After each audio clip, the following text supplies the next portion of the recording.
Hi friends, it's your boy Aaron Beats. Karibu tena kwa mara nyingine. Kama hujasubscribe basi bonyeza kitufe hapo pembeni ili tuende pamoja.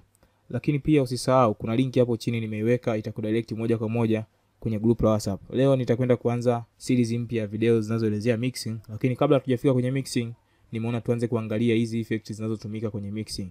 Kwa leo nitaanza na EQ, lakini kwenye muendelezo wa video zingine tutaangalia effect nyingine. Kwanza kabisa, nini maana ya EQ? Tunasema EQ ni processor inayohusika kucontrol gain frequency. Tunapozungumzia gain frequency maana yake ni level ya frequency, ipi isikike juu, ipi isikike chini, ipi itoke, ipi ibaki.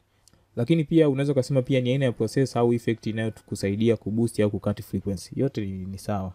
Lakini key point ni kwamba kucut na kuboost frequency. Tukizungumzia kucut na kuboost maana yake tunazungumzia gain. Kwa hiyo kwenye EQ kuna vitu viwili vya kunoti. Gain pamoja na frequency. Gain itakusaidia wewe kujua ni kiasi gani na boost na kiasi gani na cut. Lakini frequency itakusaidia wewe kujua ni eneo gani ambalo unatakiwa uliboost au ulicut. Kwa mfano, tukiangalia kwenye filter Pro Q2, kama unavyoona kuna hii, ukiangalia ninavyoipandisha juu, utagundua kwamba hizi namba zinabadilika. Hizi zinazobadilika, hizi za juu zilizoandikwa hertz, hizi ndio frequency, maana yake nimeboost kwenye eneo hili hapa ambao ni 1771.6 hertz. Lakini nimeboost kwa kiasi gani? Ndio hii hapa dB 7 nimeboost. Maana yake ukipeleka juu umeboost, ukishusha chini maana yake umecut. Lakini kuboost hapa utaona pia hata hii hapa, hii inaonyesha kabisa ni kiasi gani. Kama hapo unaona amekuandikia, nikigusa hapa amekuandikia kabisa hiyo ni band gain. Wakati hapa amekuandikia band Q. Hii hapa amekuandikia band frequency. Hii Q ni quality au kiasi ambacho hii mistari yako iliyotanuka inaongezeka au kupungua. Kama unavyoona nikipeleka huku pembeni inakuwa nyembamba hii. Nikirudisha hivi inakuwa inatanuka. Kutanuka huku na kupungua kwa hii kuna maanisha kwamba nikitanua hivi maana yake eneo litakalo affectika na hii EQ ni hili lote. Kama nikiamua kukati basi eneo lote hili litakuwa limepungua sauti. Na nikipunguza hii maana yake ni kwamba eneo ambalo litakuwa halijaffectika ni hili ndio litakalo kuwa limeaffectika. Lingine mengine ya huku yatakuwa hajaffectika, yatabaki kunakuwa na sound vile vile. Kumbuka huu mstari ukiwa umenyoka hivi maana yake ni kwamba hakuna effect yoyote iliyofanyika kwenye EQ. Lakini ikizidi hapa hata kama ni dB moja inaweza ka affect, au ukishukisha chini itakuwa ni imeaffect. Hiyo ni vitu muhimu ambavyo unaweza ukavizingatia ili kuweza kutumia EQ yoyote ile. Lakini kuna aina za EQ mbalimbali. Aina ya kwanza ya EQ tunasema ni shelving EQ. Tunapozungumzia shelving EQ, mfano wake ni hii hapa. Kama unavyoona nikisogeza huku juu dB zinaongezeka. Kwa mfano kama hapa maana yake nimeboost 7 dB kwenye frequency ambazo ni 3390 Hz. Hebu tusikilize kwanza, kuna audio iko hapa.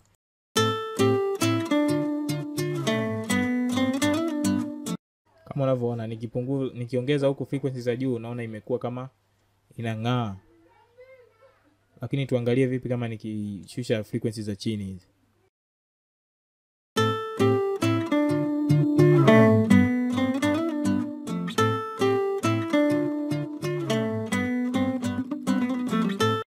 Kwa hiyo ndio inaitwa shelving EQ. Kazi yake yenyewe ni kuboost frequency za juu na za chini. Za juu ni high, za chini ni lows. Lakini yenyewe haina uwezo wa kuboost hapa katikati. Sasa nimeitumia hii hapa kwa sababu nimekosa hiyo shelving EQ yenyewe, lakini huu ndio mfano wake. Aina ya pili ya EQ tunasema ni semi-parametric EQ. Semi-parametric EQ ni aina ya EQ ambazo tumesema kwenye EQ kuna vitu vitatu. Kuna gain, kuna Q na kuna frequency. Hii yenyewe wamesha kuwekea kabisa. Utatafuta frequency mwenyewe na gain utatafuta mwenyewe, lakini kwenye Q kiasi cha tunasema eneo ambalo unatakiwa kuliboost wamesha reset kabisa automatic wenyewe. Kwa mfano wa hiyo EQ yenyewe ni hii hapa mag EQ. Kama unavyoona wameniwekea kabisa hapa frequency ni 40 Hz na mimi natakiwa tu kuziboost hapa.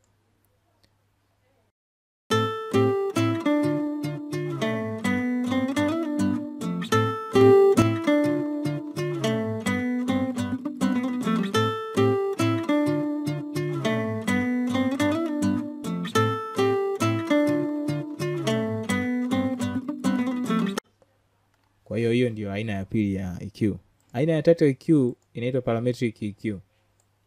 Parametric EQ hii tunasema ni hii hapa ni aina ya EQ ambayo EQ za aina zote zimejikusanya humo ndani. Na maanisha kwamba utapata kwenye aina hii ya EQ utapata high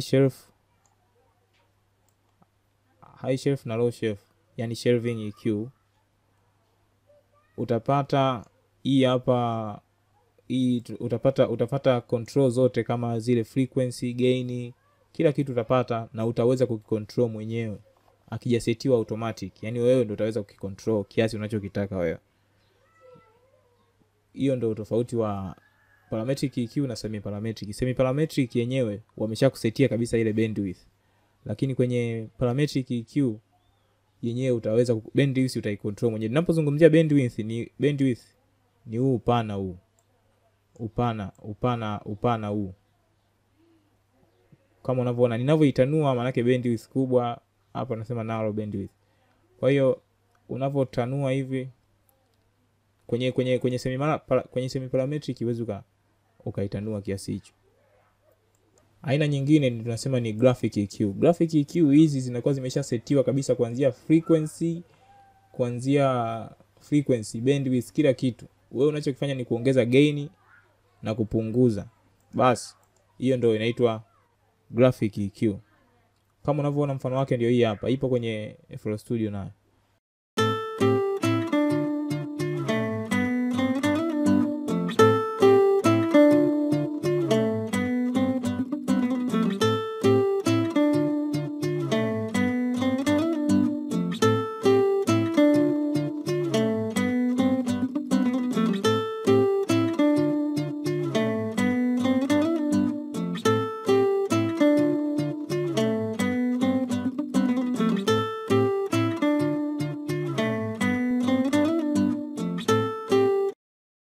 Hizo ndio aina za equalizer. Ziko nyingi lakini hizi tu ni chache. Lakini pia kuna makundi ya hizi EQ. Makundi yako mengi lakini kwa leo nitaangalia makundi mawili tu. Aina ya kwanza tunasema ni passive equalizer. Passive equalizer tunasema hizi ni equalizer ambazo au EQ ambazo kazi yake kubwa yenyewe ni kuboost. Hapana, sio kuboost. Kazi yake kubwa ni kucut. Yani yenyewe inapofanya kazi ina cut kitu. Ikisha kile kitu inakirudisha katika level ile ya sauti ile ya mwanzo ilivyokuwa. Lakini kinakuwa kimekati. Haiwezi boost yenyewe. Wakati kundi lingine ni hizi passive active equalizer. Active equalizer hizi ndio una uwezo wa kuboost frequency unavyotaka wewe. Mifano yake ni hizi hapa plugin mbili. Nimetumia mfano hizi soft tube. Hii moja ni passive, nyingine ni active. Hebu tuangalie kwanza passive inavyoweza kuaffect hizi audio.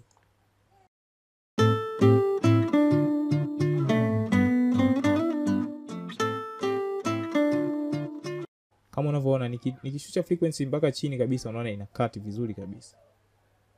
Lakini nikiboost, angalia nikiboost.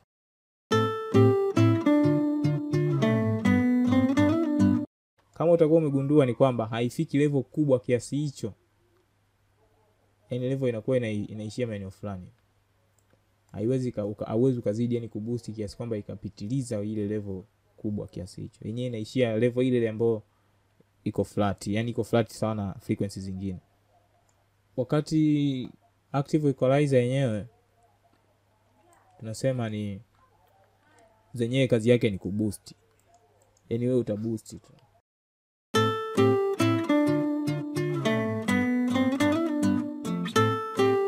Kama utakuwa umegundua nimejaribu kukati kwenye 140.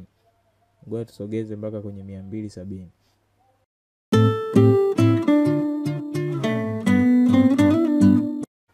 Kama utakuwa umegundua, utagundua imeongezeka sauti kubwa sana nilivyo boost hapa. Yaani imeongezeka sauti kubwa mpaka imekuja kuclip huku juu. Lakini kwenye ile nyingine, ile passive ilishindwa hata kufika huku juu. Huo ndio tofauti wa passive na active equalizer. Kwa leo naishia hapa mpaka kipindi kingine, na kusihi kama hujasubscribe basi bonyeza kitufe hapo pembeni